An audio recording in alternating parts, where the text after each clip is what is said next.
पिछले टॉपिक में हमने स्पीड और वेलोसिटी सीखा था। Speed, instantaneous speed, average speed, अपना यूनिफॉर्म स्पीड, ये वगैरह वगैरह हमने सीखा था। ठीक है ना। तो यही सारे कॉन्सेप्ट हमारे वेलोसिटी में भी चलेंगे। अंतर सिर्फ इतना है कि स्पीड में डिस्टेंस वगैरह था, वेलोसिटी में डिस्प्लेसमेंट हो जाएगा। वहाँ पर डिस्टेंस अपॉन टाइम था, यहाँ पर डिस्प्लेसमेंट अपॉन टाइम होगा। ठीक है ना। तो ये चीज़ें हो गई थी। आपका एवरेज स्पीड, इंस्टेंटेनियस स्पीड सब बता दिया था, कुछ न्यूमेरिकल भी कराए थे। तो इसी को आगे बढ़ाते हैं और शुरू करते हैं हम लोग इसका एक एक्सेलरेशन। ठीक है। तो एक्सेलरेशन क्या है? देखिए, एक्सेलरेट कहते हैं ना, हमने कहा कोई चीज़ एक्सेलरेट कीजिए, उसको एक्सेलरेशन दीजिए, बढ़ाइए वेलोसिटी। तो अगर आपकी वेलोसिटी में चेंज आ रहा है, आप मोशन में हैं और आपकी वेलोसिटी अगर कांस्टेंट है, तो इस कंडीशन में आप पर कोई भी फोर्स काम नहीं कर रहा है। ठीक है, इतना तो नाइन्थ हमने पढ़ा। तो हमारा बॉडी जिस डायरेक्शन में, जिस स्पीड से चल रहा है, उसी डायरेक्शन में उसी स्पीड से चलते रहेगा। कोई फोर्स उसमें काम अगर नहीं कर रहा है तो ना ही मैग्नीट्यूड चेंज होगा, ना ही डायरेक्शन चेंज होगी। लेकिन अगर वेलोसिटी का मैग्नीट्यूड या फिर डायरेक्शन या फिर दोनों ही चेंज हो, तो हम लोग ये कहेंगे कि जो बॉडी है वो एक्सिलरेटिंग मोशन में है या एक्सिलरेटेड है। हम सिंपल से वर्ड में कहें, the velocity of a moving object is changing continuously, then the motion of the object is said to be accelerated motion. समझ रहे? तो अब वेलोसिटी का चेंज का मतलब क्या है? वेलोसिटी का चेंज का मतलब ये मत समझना है कि आपकी स्पीड बढ़ गई है, स्पीड घट गई, वो भी है, लेकिन केवल वही नहीं है, डायरेक्शन भी है। अगर आप 10 मीटर पर सेकंड की स्पीड से चल रहे हैं, मतलब मैं बाइक चला रहा हूँ, मैं बाइक स्ट्रेट रोड में चला रहा हूँ और मैं अपने स्पीडोमीटर को देखा, मेरे स्पीडोमीटर में 10 मीटर पर सेकंड का स्पीड, 10 किलोमीटर पर आवर का स्पीड दिखा रहा है, और वो स्पीड ना ही बढ़ा और ना ही घटा, ना ही बढ़ रहा है और ना ही घट रहा है, चेंज नहीं हो रहा है। तो मैं कहूँगा कि मेरा स्पीड कांस्टेंट है और स्ट्रेट लाइन में चल रहा हूँ, तो मेरी डायरेक्शन भी कांस्टेंट है, मतलब मेरा वेलोसिटी कांस्टेंट है, मतलब मेरी वेलोसिटी में कोई चेंज आया ही नहीं। अब मेरी वेलोसिटी में कोई भी चेंज नहीं आया, तो इसका मतलब मेरा वेलोसिटी कांस्टेंट है, एक्सीलरेशन नहीं है। अच्छा, अब मैं स्ट्रेट लाइन में नहीं भाग रहा हूँ, मैं अल्मोड़ा जैसी रोड में चल रहा हूँ और बिल्कुल खाली रोड है। ठीक है, मतलब मैं अपना स्पीड कांस्टेंट रख सकता हूँ। मेरी बाइक में जो स्पीड है वो 10 किलोमीटर पर आवर दिखा रहा है, नहीं बढ़ा रहा हूँ नहीं घटा रहा हूँ। लेकिन अब जैसे ही मैं अल्मोड़े में कहीं पर कोई टर्न ले रहा हूँ, मैं मुड़ रहा हूँ, तो मेरी वेलोसिटी का डायरेक्शन क्या होगा? चेंज होगा। तो डेफिनेटली मेरी बाइक में कुछ ना कुछ फोर्स लगाए, मेरी बाइक ने कुछ ना कुछ फोर्स लगाए इंजन ने, तो उसमें एक्सेलरेशन है। तो एक्सेलरेशन का मतलब क्या है कि आइदर मैग्नीट्यूड और डायरेक्शन और बोथ आर चेंज्ड। ठीक है, तो इसका मतलब हमारी बॉडी क्या एक्सेलरेटिंग मोशन में है। तो मैं फिर बोलता हूँ, डेफिनेटली हम लिखेंगे, the velocity of the moving object is changing, then the motion is said to be accelerated motion, या the time rate of change of velocity of an object is called the acceleration of that object. The time rate of change, देखिए अब मैं rate का मतलब पहले बता चुका हूँ। रेट का मतलब यूनिट टाइम में कितना चेंज आ रहा है। ठीक है ना, यूनिट टाइम में कितना चेंज आ रहा है, वो हमारा टाइम रेट ऑफ चेंज है। ठीक है, अब देखिए इसका मतलब क्या है। मैंने कहा कि देखिए मैं स्ट्रेट लाइन मोशन चल रहा हूँ, वही करते हैं, ऑब्जेक्ट ओ चलते हैं, एक पॉइंट ए पकड़ते हैं, मैंने एक पॉइंट ए लिया और एक दूसरा पॉइंट लिया बी। ठीक है, तो ए पर मेरा वेलोसिटी v1 है और बी पर मेरा वेलोसिटी v2 है। अभी हम वेलोसिटी की बात कर रहे हैं। तो ओ से a1 तक जाने में, ओ से ए तक जाने में जो टाइम लगा t1 सेकेंड लगा, उस t सेकेंड में मेरी वेलोसिटी यहाँ पर जो है वो v1 है। ठीक है, एरो का मतलब वेक्टर है। बी पर मेरा वेलोसिटी चेंज हुआ, बड़ा घटा जो भी हुआ, बस मेरी वेलोसिटी जो हो गई वो v2 हो गई ए से बी तक। तो ओ से ए तक टाइम कितना लगा t1, ओ से बी तक टाइम कितना लगा t2, ए पर वेलोसिटी कितनी है v1, बी पर वेलोसिटी कितनी है v2। तो ओ से ए तक t1 टाइम लग रहा है, ओ से बी तक t2 टाइम लग रहा है, तो ए से बी तक कितना लगा t2 माइनस t1 मीन्स कितना, डेल्टा टी। तो डेल्टा टी सेकंड में चेंज आया, यस। यहाँ कितना वेलोसिटी था v1, यहाँ कितना है v2, तो चेंज कितना आ गया v2 माइनस v1। तो डेल्टा टी सेकंड में कितना ज़्यादा change in velocity, delta T second is v2 minus v1 and v2 minus v1 is delta v। Delta का यूज़ हम डिफरेंस के लिए करते हैं। तो एक सेकंड में कितना चेंज होगा, तो एक सेकंड में चेंज होगा वो होगा आपका delta v upon delta t. तो what is delta v upon delta t? Delta v upon delta t is the rate of change in velocity in 1 second. ठीक है, लेकिन ये ए और बी के बीच में है।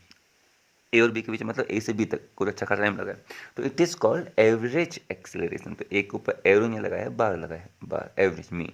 और ये किसके बराबर है भाई, ये जो है ये है delta we by delta T, it is average acceleration. अब अगला केस जो हमने पीछे भी डिस्कस किया है, इफ़ बी टेंड्स टू ए और ए टेंड्स टू बी, अगर बी ए की तरफ आए या ए बी की तरफ जाए, इफ बी टेंड्स टू ए और ए टेंड्स टू बी, अगर ए बी की तरफ जाए या बी ए की तरफ आए तो क्या होगा, delta t tends to zero. अगर बी ए की तरफ आएगा तो भी डेल्टा टी घटेगा, ए बी की तरफ जाएगा तो भी डेल्टा टी घटेगा, है ना। और बी अगर ए के बहुत पास आ जाए, लिमिटिंग कंडीशन, तो in this case B tends to और बी ए के काफ़ी करीब आ जाए तो delta t tends to zero. तो in this case it is instantaneous acceleration at point A. And if A tends to B, अगर ए कहाँ की ओर जाए, बी की तरफ जाए, तो इसका मतलब क्या है कि हम बी के काफ़ी करीब हैं, तो it is instantaneous acceleration B. तो इंस्टेंटेनियस एक्सेलरेशन जो होगा वो ए होगा, it is limiting condition of average acceleration, that is limit delta t tends to zero delta v upon delta t. और लिमिट लगाते ही डेल्टा किस में कन्वर्ट हो जाता है जी, डी में, तो d v upon d t. तो ए निकल के है, तो a is equals to d v upon d t. It is instantaneous acceleration किसी पॉइंट में। वेक्टर फॉर्म में लिखेंगे तो ए के ऊपर एरो, वी के ऊपर, देखिए भाई यहाँ पे ए के ऊपर बार लगा, इट इज मीन, यहाँ ए के ऊपर एरो लगा, इट इज वेक्टर।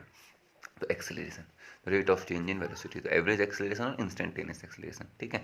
इसका यूज़ अब करेंगे तो भाई हम लोग वहाँ पर डिफ्रेंशिएट करेंगे। डिफ्रेंशिएट का मतलब आप समझते हैं, इसका मतलब यहाँ पर 10 मीटर पर सेकंड, यहाँ पर 20 मीटर 15 मीटर पर सेकंड, तो यहाँ से यहाँ तक आने में चेंज आके 5 मीटर पर सेकंड का, and d two minus t one हम लोगों ने कर दिया, टाइम निकाल दिया, ठीक है। तो ये क्या हो गया बेटा हमारा एक्सेलरेशन। तो इसका यूनिट क्या है, मीटर पर सेकेंड, इसका यूनिट क्या है, सेकेंड, तो इसका यूनिट क्या होगा, मीटर पर सेकेंड, तो मीटर पर सेकेंड स्क्वायर। डायमेंशन क्या होगी, वी का डायमेंशन क्या, एल टी माइनस वन, और टी का माइनस क्या, माइनस वन, तो L T minus two. It is the dimension of acceleration and it is velocity, it is acceleration, ठीक है। तो ये क्या मतलब डायमेंशन है, ये यूनिट हो गई, और ये उसकी डायमेंशन और फॉर्मूला एक्सेलरेशन का, ठीक है ना। तो समझ के बात को बेटा। तो इसका मतलब क्या है कि अगर आप, ठीक है, अगर आपकी वेलोसिटी में इक्वल टाइम इंटरवल में इक्वल चेंज आता है, इसको भी देख लीजिए, the velocity of an object is changing in equally change in equal time interval, then the motion is said to be uniformly accelerated motion. Uniform motion नहीं, uniformly accelerated motion, ठीक है। Last time आपको बताया था ना भाई, rest और motion था, रेस्ट था एक मोशन था, मोशन में काइनेमेटिक्स और डायनामिक्स था। काइनेमेटिक्स क्या होता है पता है, तो यहाँ पर हम लोग मोशन के बारे में पढ़ते हैं। मोशन भी दो टाइप का होगा, यूनिफॉर्म मोशन और नॉन यूनिफॉर्म मोशन। मोशन भी दो टाइप का हो गया, इसमें भी इसको डिस्कस करना चाहता हूँ। मोशन भी दो टाइप का हो गया, कौन सा, यूनिफॉर्म और non uniform. Non uniform, uniform में a is always zero, acceleration zero रहेगा। एक्सेलरेशन जीरो रहेगा मतलब rate of change in velocity हमें जीरो रहेगी। और नॉन यूनिफॉर्म में जो है ए जीरो नहीं होगा, कुछ ना कुछ ए होगा। अब कुछ ए है, अब वो ए जो है वो वेरिएबल भी हो सकता है, चेंज भी हो सकता है। मतलब नॉन यूनिफॉर्म मोशन फिर दो पार्ट में डिवाइड कर दिया, uniform X U N F O R, uniform accelerated motion, uniformly accelerated motion, मतलब यहाँ पर ए जीरो नहीं है लेकिन कांस्टेंट है, नहीं समझे। और यहाँ पर क्या, non uniform accelerated motion, non uniform accelerated motion, accelerated motion.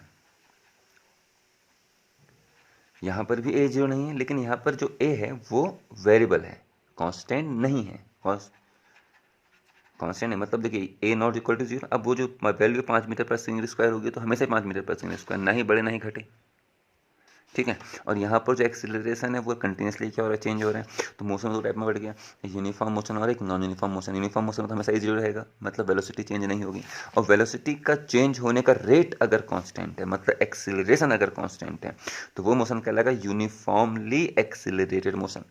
Acceleration not equal to zero लेकिन कांस्टेंट नहीं है, वेरी कर रहा है, तो it is non uniform accelerated motion, ठीक है। तो भाई ये क्या आ गया बेटा हमारा मोशन, ठीक है। तो मोशन में दो टाइप का है, एक्सेलरेशन में दो टाइप का, मोशन में दो टाइप का हो गया, एक्सेलरेटेड, यूनिफॉर्मली एक्सेलरेटेड और नॉन यूनिफॉर्मली एक्सेलरेटेड। मतलब अगर अपना एक्सेलरेशन कंटिन्यूसली चेंज हो रहा है तो जो हमारा मोशन होगा यूनिफॉर्मली एक्सेलरेटेड होगा। और हमारा अगर एक्सेलरेशन जो है वो कांस्टेंट है, ना ही बढ़ रहा है ना ही घट रहा है, तो क्या होगा, यूनिफॉर्मली एक्सेलरेट। और लगातार चेंज हो रहा है तो नॉन यूनिफॉर्म एक्सेलरेटेड। एक्सेलरेशन है ही नहीं तो यूनिफॉर्म मोशन, ठीक है। तो ये क्या होगा बेटा, हमारा एक्सेलरेशन, ठीक है। अब हम पढ़ते हैं ग्राफ के बारे में।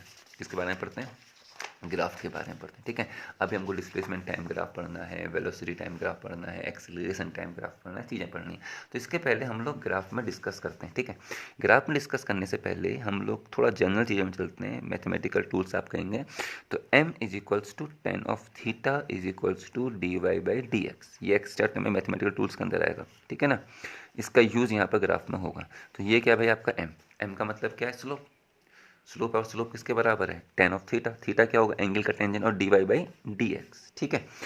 अब एक काम करते हैं, मैंने कोई भी एक्स मतलब एक कार्डिनेट सिस्टम लिया, x axis, x dash axis, y axis और y dash axis, x axis, x dash axis, y axis और वाई डैश एक्सिस, ठीक है ना। और यहाँ पे मैंने क्या खींचा, एक लाइन खींचा। तो एक पॉइंट ये रहा। तो इस लाइन ने एक्स एक्सिस को कट किया। जहाँ पे कट किया वहाँ से राइट साइड का जो पार्ट होगा वो इस पॉइंट के लिए पॉजिटिव कहलाएगा, और यहाँ से यहाँ का जो पार्ट होगा वो इस लाइन के नेगेटिव कहलाएगा। तो जो एंगल होता है वो पॉइंट के हमेशा पॉजिटिव यानी कि राइट साइड से ही हम लोग लेंगे। थीटा यहाँ पर ये ग्रेटर देन 90, ठीक है जी। अच्छा, आपने कहा सर लाइन ऐसी नहीं है, हमारे पास लाइन ऐसी है। ये आगे line x axis, x dash axis, ये वाई हो गया और ये वाई डैश हो गया। अगर लाइन ऐसा आया तो ये पॉइंट ऑफ इंटरसेक्शन हो गया। अब ये पॉइंट ऑफ इंटरसेक्शन है तो ये एंगल होगा। तो जो यहाँ पर, अब क्यों पॉइंट यहाँ पर कट किया ना, तो यहाँ से राइट का, तो इस लाइन के लिए, इस लाइन ने जहाँ पर कट किया वहाँ से राइट का पोर्शन जो है वो 90 से बड़ा है। एंगल जो बना रहा है, यहाँ पर लाइन ने जहाँ पर कट किया उससे राइट का जो पोर्शन है वो थीटा 90 से क्या भाई, छोटा है, ठीक है ना। अगला केस क्या है, ये कौन सी एक्स होगी बेटा, आपकी एक्स एक्सिस। ये कौन सी एक्स होगी आपकी, एक्स डैश एक्सिस। ये कौन सी एक्स होगी आपकी, वाई। और ये कौन सी होगी बेटा, आपकी वाई डैश, ठीक है। अगर लाइन ये कट करें तो यहाँ पर पॉइंट आया, तो एंगल यहाँ से लोगे नहीं, जहाँ पर कट किया उसके राइट से ये लोगे। और अगर आपकी जो लाइन है वो लाइन आपकी, देखिए फिर करते हैं एक्स, एक्स डैश, वाई और वाई डैश, और लाइन अगर ये कट किया तो जहाँ पर कट किया वहाँ से राइट का। देखिए कोई भी लाइन एक्स एक्सिस को जहाँ पर कट करेगा वहाँ से राइट साइड का, यहाँ पर कट किया तो यहाँ से राइट साइड का एंगल ले लेंगे, यहाँ पर कट किया यहाँ से राइट साइड का एंगल इससे लेंगे, यहाँ पर कट किया इसका राइट साइड का एंगल ये आया, यहाँ पर कट किया इससे राइट साइड का एंगल ये आया। तो यहाँ पर थीटा इज ग्रेटर 90, यहाँ पर भी थीटा जो है वो 90 से बड़ा है। यहाँ पर कट किया तो इसका राइट साइड का एंगल है 90 छोटा, और यहाँ पर कट किया इसका राइट साइड का एंगल है यहाँ पर भी 90 से छोटा, ठीक है। तो m क्या है, tan ऑफ थीटा। स्लोप क्या है, tan ऑफ थीटा। किससे रिप्रेजेंट होता है, d y by d x, y axis और x axis. D y by d x मतलब एक्स के रिस्पेक्ट में वाई में आने वाला चेंज, एक्स के रिस्पेक्ट में वाई में आने वाला चेंज। तो यहाँ पर थीटा पॉजिटिव है, थीटा क्या है, पॉजिटिव, तो टेन थीटा क्या होगा, नेगेटिव। चलिए एक काम और करते हैं, एक काम और हम लोग कर लेते हैं। यहाँ पर देखिए क्या है, कार्टेशियन सिस्टम होता है ना, इसको भी देखिए क्या है, ये सब मैथमेटिकल टूल्स में आएगा भाई। हाँ, जब अगर आपको इसका आगे सीखना है, ग्राफ वगैरह सीखना है, तो आने चीज़ें ज़रूरी है।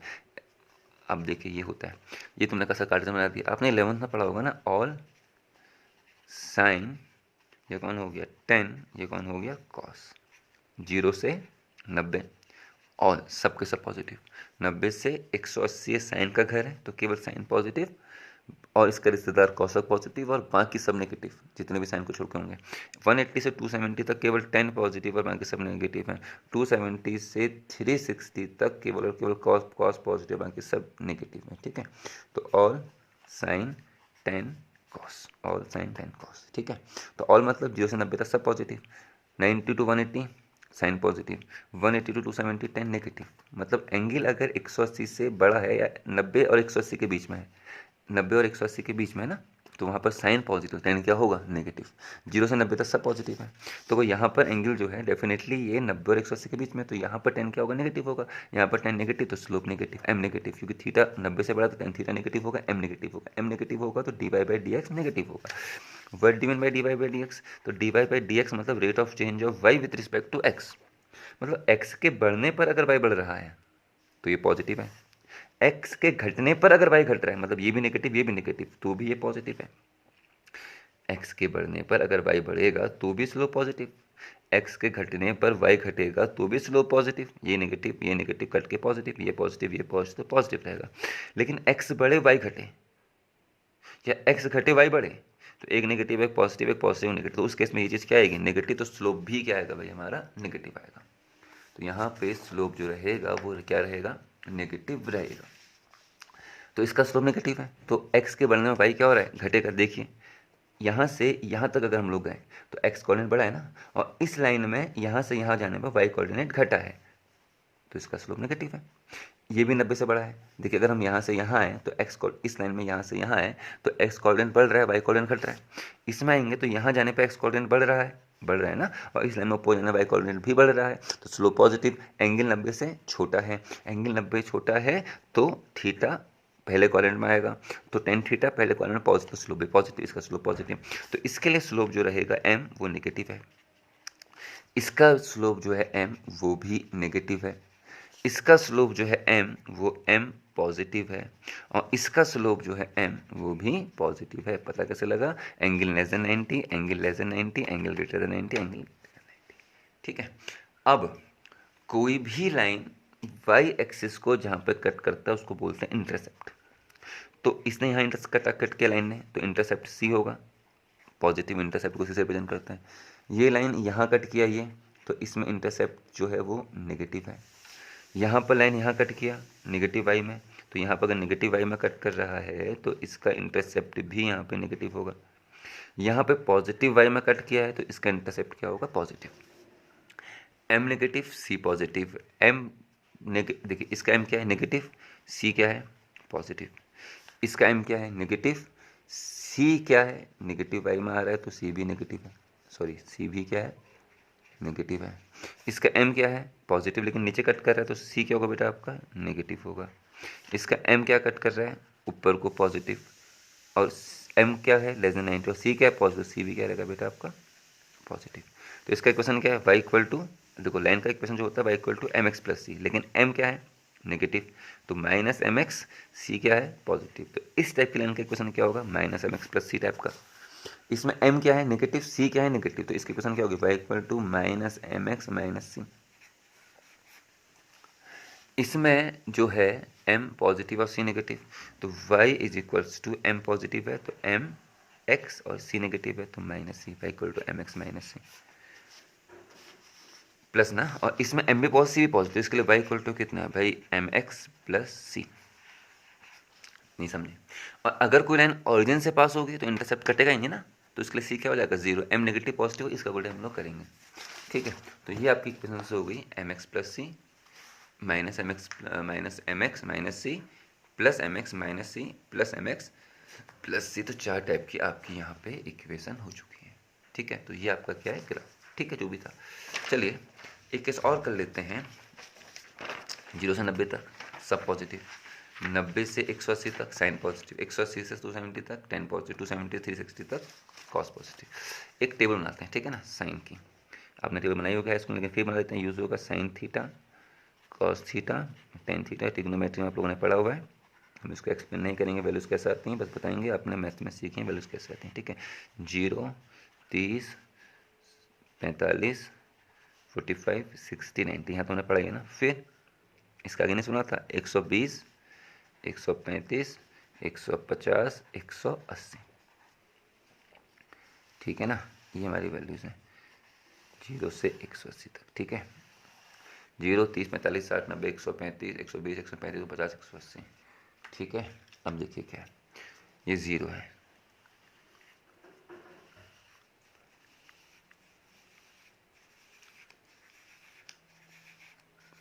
साइन 0 वैल्यूज याद होंगी आपको। साइन 0 जो होता है वो कितना होता है भाई, साइन 0 जो होता है वो 0 है। Sine 30 1/2, sine 45 1/√2, sine 60 √3/2, sine 90 1। ठीक, cos 0 1, cos 30 √3/2, cos 45 1/√2, cos 30 1/2, cos 90 0, tan 0 0, tan 30 1/√3, 3, 1045 1, 1060 √3, 1090 not defined infinity. इसके आगे देखिए 90 से आगे हम 180 तक गए, 90 से 180 तक गए, कौन पॉजिटिव केवल साइन, तो 90 से 180 केवल साइन पॉजिटिव है ना, 90 से 180 तक साइन पॉजिटिव, इसमें साइन के जो वैल्यूज आएंगे वो पॉजिटिव आएंगे। 90 से 180 साइन पॉजिटिव है लेकिन बाकी लोग नेगेटिव हैं, इसका रिजल्ट कॉसक पॉजिटिव है लेकिन कॉस और टेन क्या होंगे नेगेटिव 90 से 180 वाले घर में। तो 90 से 180 में टेन कॉस की वैल्यूज भी नेगेटिव आएंगी और टेन की वैल्यूज भी नेगेटिव आएंगी। अब लिखते कैसे, रिपीट कर देखिए, 120 में 60, 135 में इतना, 150 में ये, 180 में ये, ठीक है।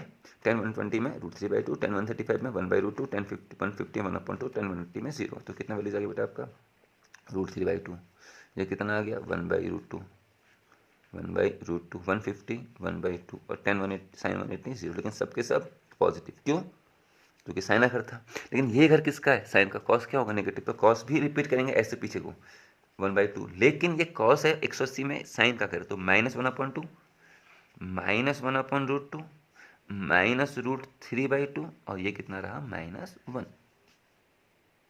10 भी रिपीट करेंगे लेकिन इस घर में 10 क्या होगा, केवल साइन पॉजिटिव नेगेटिव होगा, तो कितना रहेगा -√3 -1 -√3 -1/√3 और अब जीरो को माइनस प्लस कुछ नहीं करता ना, जीरो नेगेटिव पॉजिटिव उस पर रिसर्चेबल एक टॉपिक है, फिलहाल छोड़ दीजिए उसको। 10 की वैल्यूज हैं। अब बड़े ध्यान से हमको नोटिस जो करना है केवल 10 में करना है। कहाँ करना है 10, 10 जीरो से इन्फिनिटी एक और जीरो से 90 या जीरो से इन्फिनिटी तक और इन्फिनिटी से जीरो तक। देखें जीरो से 90 तक 10 की वैल्यू बढ़ के जीरो से इन्फिनिटी होगा और 90 से 180 तक 10 का वैल्यू जो है इन्फिनिटी से फिर जीरो होगा। नेगेटिव पॉजिटिव छोड़िए, नेगेटिव पॉजिटिव का मतलब बताएंगे। स्लोप अगर पॉजिटिव है तो एक्स के बढ़ने पर वाई बढ़ रहा है, स्लोप अगर नेगेटिव है तो एक्स के बढ़ने पर वाई घट रहा है। समझ रहे हैं बात को, ठीक है। तो स्लोप अगर बढ़ रहा है तो 10 की वैल्यू भी बढ़ रही है 0 से 90 तक। स्लोप अगर 120 से 180 तक बढ़ा, एंगल बढ़ रहा है, तो 10 की वैल्यू नेगेटिव छोड़िए, 10 की वैल्यू में मैग्नीट्यूड देखिए, √3 से 0 मैग्नीट्यूड कम हो रहा है, नेगेटिव पॉजिटिव हम लोग उसको सीखेंगे वेलोसिटी में होता क्या है, लेकिन मैग्नीट्यूड क्या हो रहा है, घट रहा है। तो 0 से 90 तक स्लोप का मैग्नीट्यूड बढ़ रहा है, 90 से 180 तक स्लोप का मैग्नीट्यूड घट रहा है। नेगेटिव पॉजिटिव को छोड़ दीजिए बेटा, मतलब यहाँ समझ आ गई बात।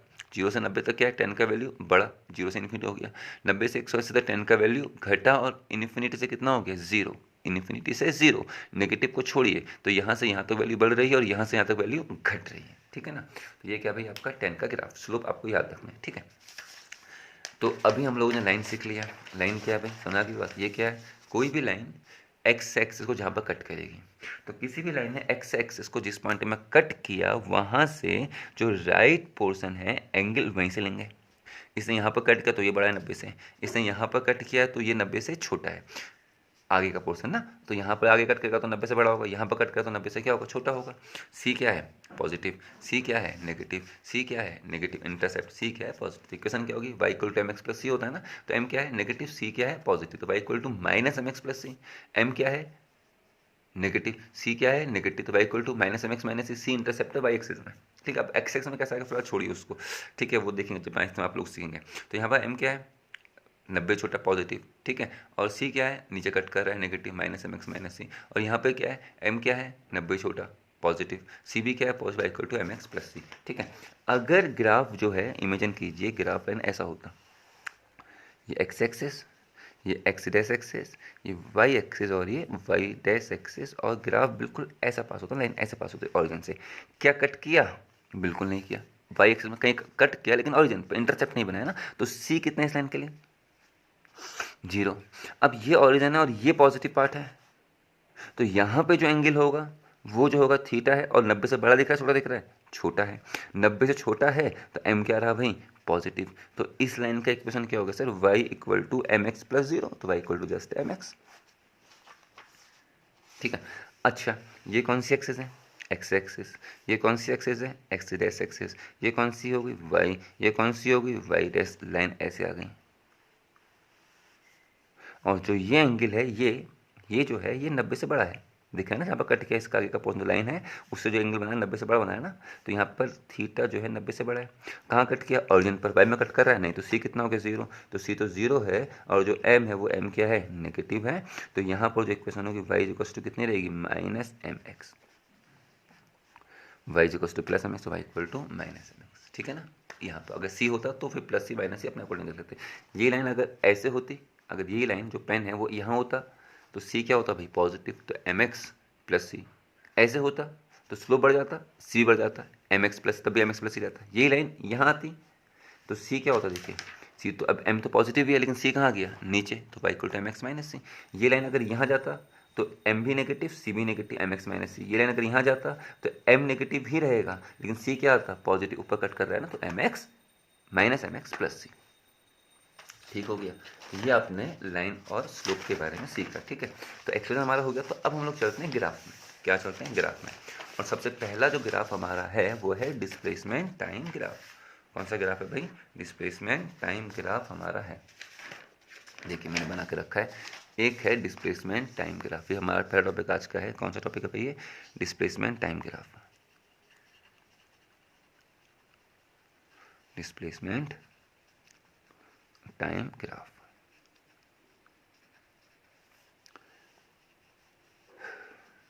ठीक है, चलिए इसको करते हैं। ठीक है ना, तो यहाँ पे क्या है कि अब अगर हम क्या करें कि अगर हम किसी भी मूविंग ऑब्जेक्ट का किसी दूसरे रेफरेंस पॉइंट के रिस्पेक्ट में डिस्प्लेसमेंट लेते रहें टाइम के रिस्पेक्ट में, मतलब हम अगर किसी भी बॉडी का मूविंग ऑब्जेक्ट का किसी भी दूसरे फ्रेम ऑफ रेफरेंस के रिस्पेक्ट में डिस्प्लेसमेंट लेते रहें विथ रिस्पेक्ट टू टाइम, और इनके बीच में ग्राफ ड्रॉ करें, तो then this graph is called displacement time graph. Simple सा कॉन्सेप्ट है displacement time graph. If we measure the displacement with respect to some other frame of reference of a moving object at different times and draw a graph between time and displacement, and it is called, simple definition है जो कर रहे हैं वो तो लिख रहे हैं, डिस्प्लेसमेंट टाइम ग्राफ। मैंने यहाँ पर जो लिखा हुआ है ये किसी मूविंग ऑब्जेक्ट का अलग अलग टाइम में डिस्प्लेसमेंट लिखा है। शुरुआत में जो टाइम है जीरो है, काउंट किया जब हमने स्टॉप वॉच ऑन के टाइम जीरो है, डिस्प्लेसमेंट जीरो। 1 मिनट 1 सेकंड के बाद डिस्प्लेसमेंट 20 मीटर हो गया। 2 सेकंड के बाद डिस्प्लेसमेंट 40 मीटर। 3 सेकंड के बाद डिस्प्लेसमेंट 60 मीटर। 4 सेकंड के बाद डिस्प्लेसमेंट 80। 5 सेकंड के बाद डिस्प्लेसमेंट 100। क्या नोटिस किया, पहले सेकंड में कितना मीटर डिस्प्लेसमेंट है 20 मीटर। 1 से 2 में डिस्प्लेसमेंट कितना है 20 से 40 ना, तो कितना डिस्प्लेसमेंट हो, यहाँ पर भी कितना डिस्प्लेसमेंट हो रहा है 20 मीटर, तो ठीक है। तीसरे सेकंड में भी कितना हुआ 20 मीटर, तो 20 मीटर जुड़ के 60 हो गया। फिर अगले सेकंड में कितना डिस्प्लेसमेंट हुआ 20 मीटर और कितना बढ़ गया 80। फिर अगले सेकंड में कितना हुआ 20 मीटर और कितना हो गया 100। फिर अगले सेकंड में कितना हुआ 20 मीटर और कितना हो गया 120। तो it is displacement time graph. तो हमने डिस्प्लेसमेंट भी लिया, अलग अलग टाइम में लिया, उनके बीच में ग्राफ खींच दिया, तो this graph is called displacement time graph. तो इस ग्राफ में हम जो एक्स एक्सिस है, एक्स एक्सिस को हमने टाइम लिया है, और जो वाई एक्सिस है उस वाई एक्सिस को हम लोगों ने डिस्प्लेसमेंट लिया है। X axis taken as time and y axis is taken as displacement, and we draw a graph between them. इसका अकॉर्डिंग देखिए 0 पर 0, 1 के बाद ग्राफ देखना आता है ना, इस पॉइंट में देखिए, इस पॉइंट में एक्स कोऑर्डिनेट 1 में रखा है, वाई कोऑर्डिनेट 20 में रखा है, मतलब टाइम 1 सेकंड, डिस्प्लेसमेंट 20 मीटर। इस पॉइंट में टाइम 2 है और डिस्प्लेसमेंट 40 है।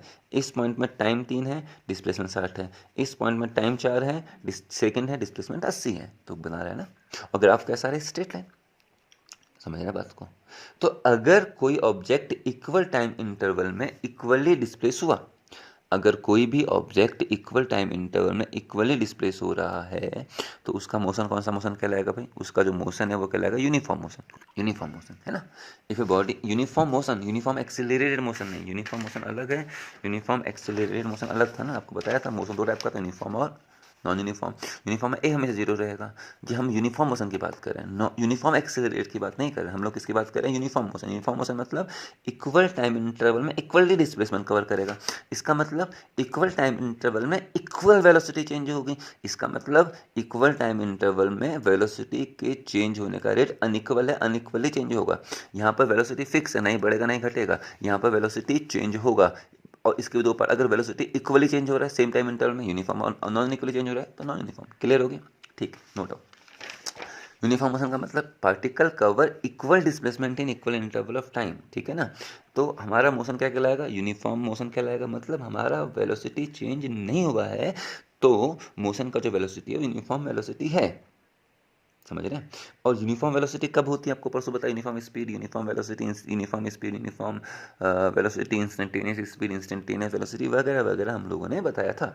तो अगर यहाँ पर मोशन यूनिफॉर्म है, आपका वेलोसिटी फिक्स है, तो इसका मतलब आपका एवरेज वेलोसिटी जो है वो इंस्टेंटेनियस वेलोसिटी के बराबर होगा। मतलब ए पर जो वेलोसिटी निकलेगी वो पूरे ओवरऑल वेलोसिटी के एवरेज वेलोसिटी की क्या होगी, इससे मतलब मैं ए और बी के बीच में वेलोसिटी, ए और बी के बीच में वेलोसिटी का एवरेज निकालूं और ए पर वेलोसिटी निकालूं, तो ए पर जो वेलोसिटी होगी वही ए और बी में एवरेज वेलोसिटी के बराबर होगी, यानी कि इंस्टेंटेनियस वेलोसिटी एवरेज वेलोसिटी के बराबर होगी। ठीक है, तब समझ के बाद ये आपका डिस्प्लेसमेंट टाइम ग्राफ है। ठीक है, अब ये कौन सा ग्राफ है, स्ट्रेट है। अब देखिए भाई, स्ट्रेट लाइन का जो स्लोप होगा वो कांस्टेंट रहेगा, इसको भी सीख लेते हैं। देखिए यहीं पर देखते हैं क्या है, ये कौन सा एक्सिस है भाई हमारा, ये एक्स एक्सिस है, ये एक्स डैश एक्सिस है, ये वाई एक्सिस और ये वाई डैश एक्सिस है। ठीक है, अच्छा अपना जो कर्व अगर होता, अपना जो कर्व होता, वो कर्व जो होता वो कुछ इस तरीके से होता,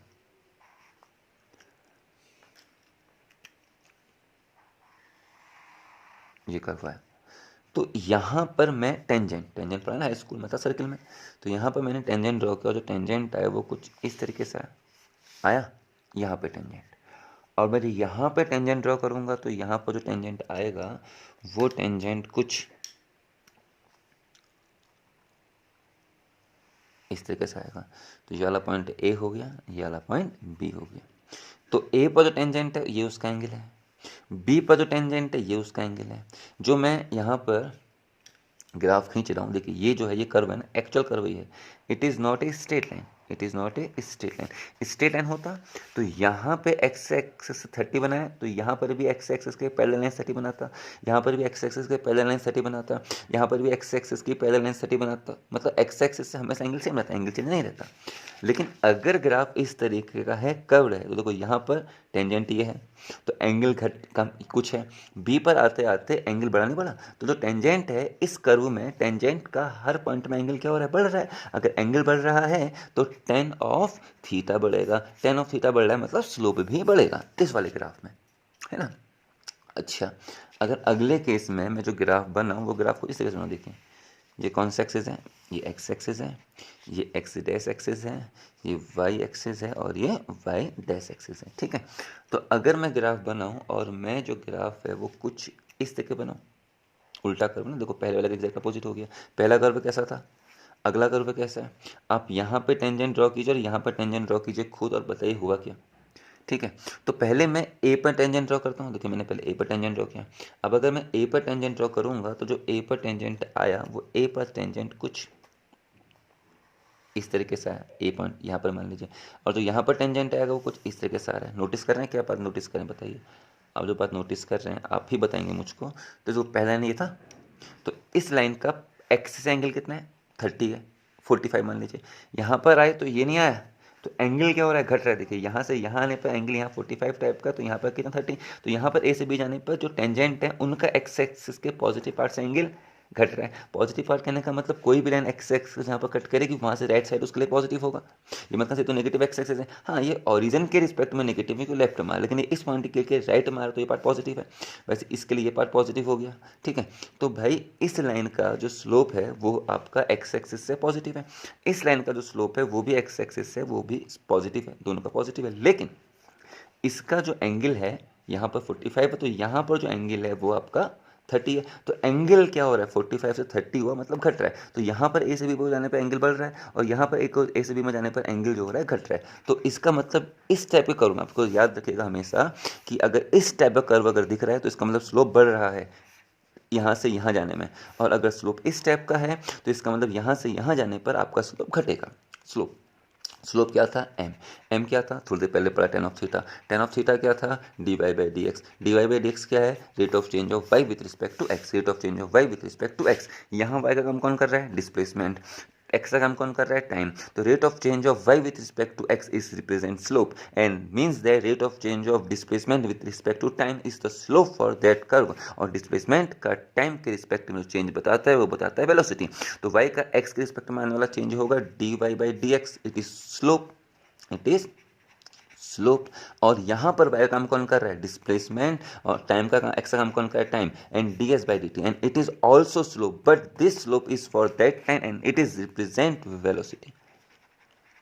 तो क्या समझे, सर डिस्प्लेसमेंट टाइम में जो ग्राफ का स्लोप होगा this is represent velocity of the motion. ठीक है, तो पहला कंक्लूजन कि डिस्प्लेसमेंट टाइम में जो स्लोप होता है वो अपनी वेलोसिटी को रिप्रेजेंट करेगा। तो सर इतना कॉम्प्लिकेटेड क्यों करना है भाई? स्लोप तो वेलोसिटी तो डिस्प्लेसमेंट अपॉन टाइम होता है, ये तो इतना गड़बड़ क्यों किया? देखिए यहाँ पर एक ही ग्राफ है, अगर दो अलग अलग ऑब्जेक्ट होते हैं, उन दो अलग अलग ऑब्जेक्ट के हम ग्राफ खींचते हैं। मान लीजिए कि पहले ऑब्जेक्ट का ग्राफ स्ट्रेट आता और दूसरे ऑब्जेक्ट का ग्राफ कर्व्ड आता।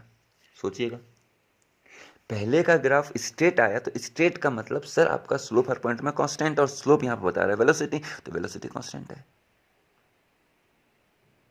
अगर आपका ग्राफ कर्व्ड अगर होता तो अलग अलग पॉइंट, यही ग्राफ अगर होता तो यहाँ पर टेंजेंट अलग है, यहाँ पर टेंजेंट अलग है, और टेंजेंट के एंगल भी अलग अलग है।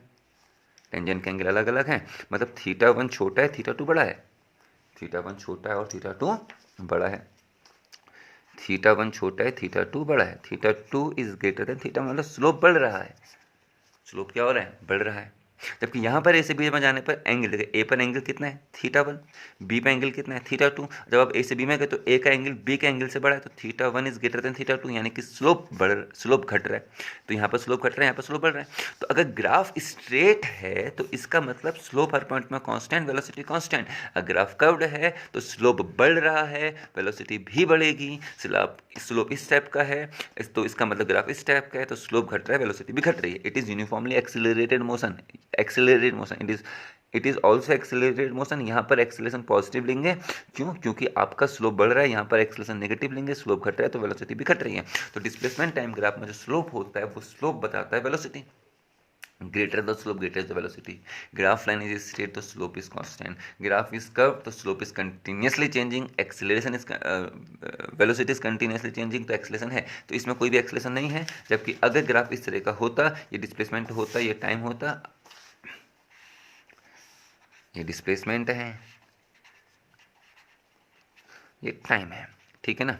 और जो अपना स्लोप होता वो स्लोप अगर कुछ इस तरीके से होता तो क्या पता लग, ग्राफ है ना, ग्राफ मोशन, ये भी मोशन को रिप्रेजेंट कर रहा है और ये भी मोशन को रिप्रेजेंट कर रहा है। ये कैसे मोशन को रिप्रेजेंट कर रहा है सर? इक्वल इंटरवल में इक्वल टाइम। स्लोप क्या है? कांस्टेंट है। स्लोप मतलब हर पॉइंट में एक्स एक्सिस एंगल फिक्स है। इसका स्लोप लगातार ए से बी तक जाने में स्लोप लगातार बढ़ रहा है। स्लोप बढ़ेगा तो वेलोसिटी भी बढ़ेगी। तो यहाँ वेलोसिटी बढ़ रहा है, यहाँ वेलोसिटी कांस्टेंट है। यहाँ वेलोसिटी कांस्टेंट है तो एक्सेलरेशन जीरो है। यहाँ वेलोसिटी स्लोप कंटिन्यूसली बढ़ रहा है तो एक्सेलरेशन भी कंटिन्यूसली बढ़ेगा।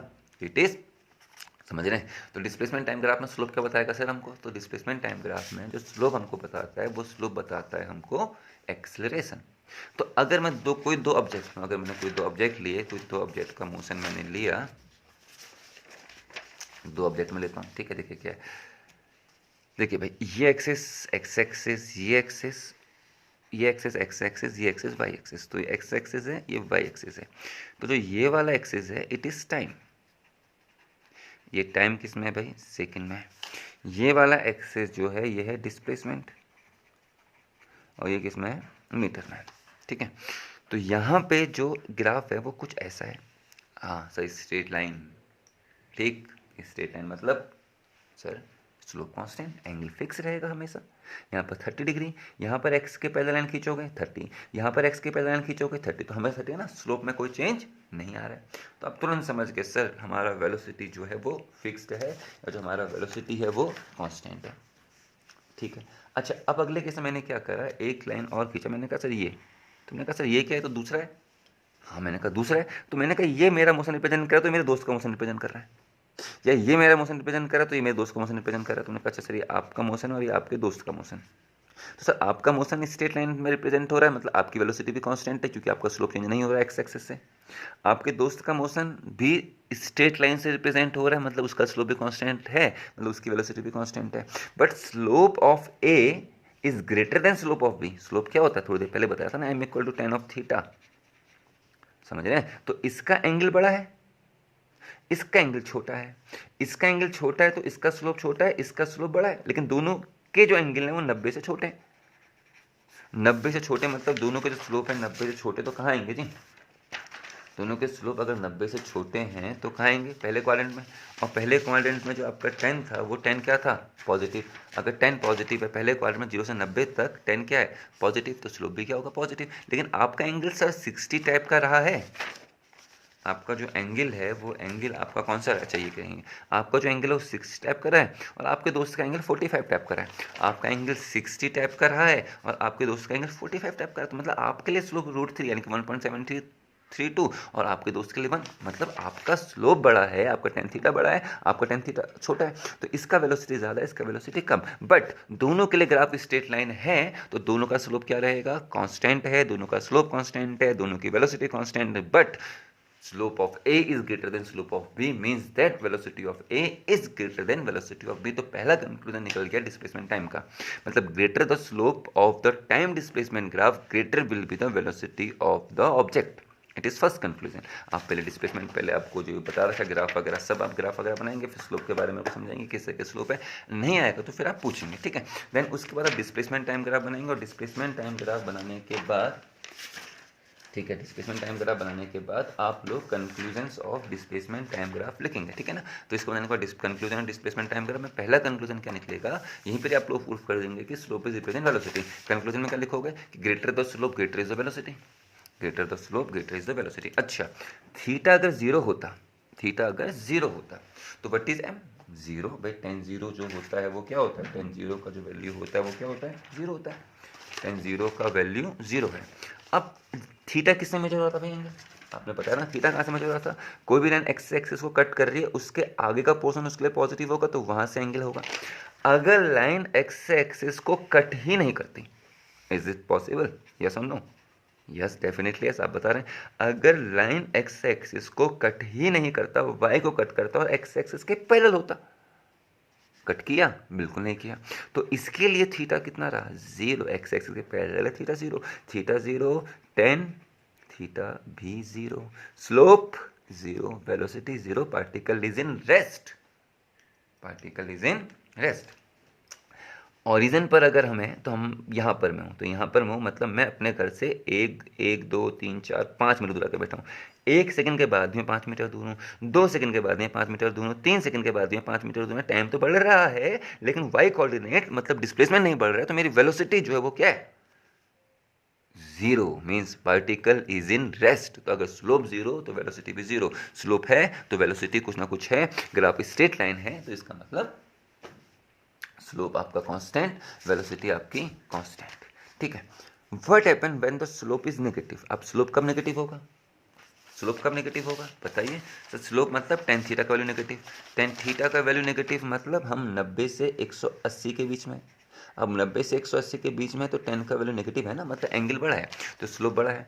तो अभी अपना ग्राफ ये आया भाई, ये कौन सी एक्सिस है, एक्स एक्सिस, ये कौन सी एक्सिस है, एक्स डैश एक्सिस, ये कौन सी एक्सिस है, वाई एक्सिस, ये कौन सी एक्सिस है, वाई डैश एक्सिस, ठीक है, ये पॉइंट है।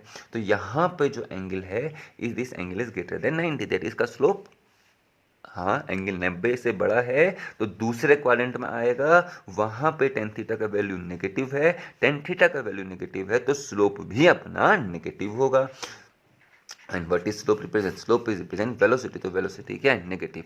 तो अभी आपका क्या कॉन्सेप्ट निकला कि if the graph line makes an angle greater than 90 with the x axis, with the x axis मतलब जहां पर एक्स का पॉजिटिव पार्ट है, then it means that the velocity of the object is negative, in other word it means that the object is returning back towards the reference point. इस वाले graph में हम लोग अपने घर से दूर जा रहे होंगे, हमारा घर रेफरेंस पॉइंट है, और इस टाइप के ग्राफ में हम अपने घर की तरफ आ रहे होंगे, और इस टाइप के ग्राफ में जो एक्स एक्सिस के पैरेलल है हम लोग रेस्ट में रहेंगे, हमारी वेलोसिटी जो है वो क्या रहेगी, जीरो। यहाँ पर velocity not equal to zero either A और B but it is constant. यहाँ पर भी स्ट्रेट लाइन है तो स्लोप कांस्टेंट है, वेलोसिटी जीरो के बराबर नहीं है, वेलोसिटी नेगेटिव है। अब what is negative sir, velocity is vector quantity. अब वेलोसिटी अगर वेक्टर क्वांटिटी है तो इसका मतलब मैग्नीट्यूड प्लस डायरेक्शन, मैग्नीट्यूड भी होगा और डायरेक्शन भी होगी। नेगेटिव का मतलब केवल और केवल डायरेक्शंस के लिए होता है, वेक्टर में हम लोग अगले चैप्टर में पढ़ेंगे। अगर किसी भी वेक्टर फिजिकल क्वांटिटी के आगे से हम लोग नेगेटिव साइन अटैच कर दिए, this means that the velocity of that point is negative, that is the particle returning back to its initial point. तो यहाँ पर आप रेफरेंस पॉइंट या इनिशियल पॉइंट से दूर भाग रहे हैं, यहाँ पर आप बहुत अच्छा, मैं आपके घर में था, मैं घर से चलते थे, घर में था, 1 second 2 second 3 second 4 second 5 second मेरा पॉइंट है, तो 1 सेकंड 2 सेकंड 3 सेकंड 4, तो 4 सेकंड के बाद 20 40 60 80, 4 सेकंड के बाद मैं अपने घर से जो है वो 1 2 3 4 और 4 सेकंड के बाद मैं अपने घर 40 मिनट दूर जाके बैठ गया। अगर मेरा ग्राफ यहाँ पर ऐसा आ जाता तो इसका मतलब क्या होता भाई, अब इसको ऐसा होता मतलब, तो अगले सेकंड में अगले सेकंड में अगले सेकंड में अगले सेकंड में मेरा पोजीशन में कोई चेंज नहीं आ रहा, मीन्स मैं रेस्ट में हूँ। अच्छा, इसका आगे मैं इसको ये बढ़ा देता तो इसका मतलब क्या समझते हैं, अच्छा इसका मतलब सर अब 40 से फिर 20 आए, फिर 40 से 30 आए, फिर 20 आए, फिर 10 आए, फिर 0, यानी कि रिटर्निंग बैक। देखिए यहाँ पे जो एंगल है 90 से छोटा है, यहाँ वाले के लिए जो एंगल है वो 90 से बड़ा है, और यहाँ वाले के लिए जो एंगल है वो 0 है, नहीं है समझ में। तो it is displacement time graph, ठीक है ना, इतना ही करते हैं। बाकी इसको हल्का सा कल रिवाइज करके इसे कुछ सवाल करेंगे, फिर हम लोग चलेंगे टाइम वेलोसिटी ग्राफ में, ठीक है, इतना ही करते हैं भाई, थैंक यू।